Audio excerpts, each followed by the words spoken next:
আলহামদুলিল্লাহ, জীবনে প্রথমবার আমার আশা। ছোট পর্দার জনপ্রিয় মুখ মুশফিক আর ফারহান, ব্যস্ত তারকাদের মধ্যে অন্যতম তিনি।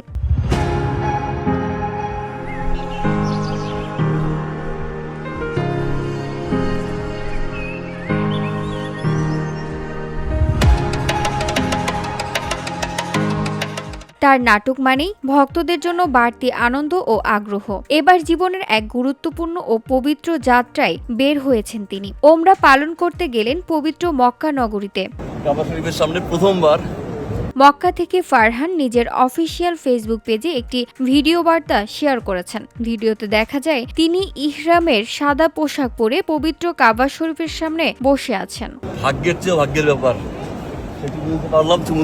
আসলাম। ফারহান বলেন, আলহামদুলিল্লাহ, জীবনে প্রথমবার কাবা শরীফের সামনে এসেছি। কালো পাথরে চুমু দিতে পেরেছি। এটা আল্লাহর অশেষ রহমত। এর চেয়ে বড় পাওয়া জীবনে আর কিছুই নেই। আল্লাহ সবাইকে এই পবিত্র স্থানে আসার তৌফিক দিন, আর আমার জন্য সবাই দোয়া করবেন।